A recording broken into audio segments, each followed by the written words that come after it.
Hello friends, welcome to ఎంఎస్విఆర్ channel. Friends, ఈరోజు మీ అందరికీ ఈ వీడియోలో ఇప్పుడే వచ్చినటువంటి ఒక ఫ్లాష్ ఇన్ఫర్మేషన్ అప్డేట్ గురించి చెప్పడానికే ఈ యొక్క వీడియోని అయితే చేయడం అయితే జరుగుతుందండి.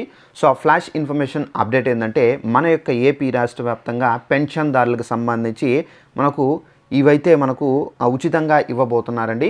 అయితే మనకు ఏమేమి ఉచితంగా ఇవ్వబోతున్నారు, ఏంటి, దానికి సంబంధించిన పూర్తి వివరాలు తెలియజేస్తాను. ఈ వీడియో నచ్చినట్లయితే లైక్ చేసుకొని, ఛానల్ ఎవరైనా సబ్స్క్రైబ్ చేసుకోకుండా వీడియో చూస్తున్న వారు ఉంటే కనుక వెంటనే ఛానల్ కూడా సబ్స్క్రైబ్ చేసుకొని ఫాలో అవుతానండి.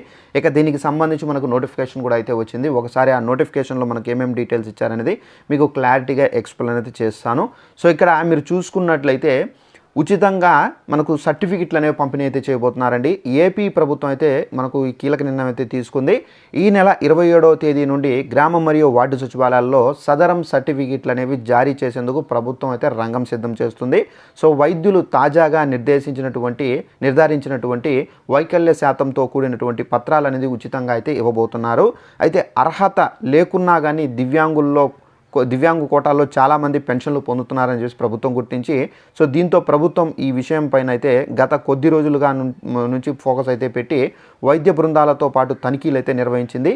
వైకల్య శాతం ప్రస్తుతం ఉన్నదానికన్నా ఎక్కువగా మారినా కానీ వారికి కొత్త సర్టిఫికెట్లు అనేవి జారీ చేయబోతున్నారు. సో ఫ్రెండ్స్, చూశారు కదా, మన యొక్క ఏపీ రాష్ట్ర వ్యాప్తంగా రీసెంట్గా చాలామంది దివ్యాంగులు ఎవరైతే ఉన్నారో సో వీరందరూ గత ప్రభుత్వంలో పెన్షన్లకు సంబంధించి ఫేక్ సర్టిఫికెట్స్ అనేది సబ్మిట్ చేసి పెన్షన్లు పొందుతున్నట్టు గుర్తించారు ప్రభుత్వము. అయితే వీరిపైన వెరిఫికేషన్ అయితే చేశారు. చాలామందికి అయితే మనకు మళ్ళీ వీళ్ళు డాక్టర్ల దగ్గరికి వెళ్ళి టెస్ట్ చేసుకోవాలని చెప్పడం అయితే జరిగింది.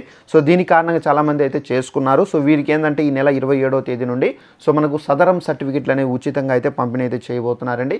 ఈ సదరం సర్టిఫికెట్లో వారి యొక్క సంబంధించినటువంటి వైకల్యం అనేది ఎంత శాతం ఉందో దాన్ని గుర్తించి సో వీళ్ళకు పెన్షన్ అనేది ఉంచాలా లేదా తొలగించాలని చెప్పేసి ప్రభుత్వం అయితే నిర్ణయిస్తారు.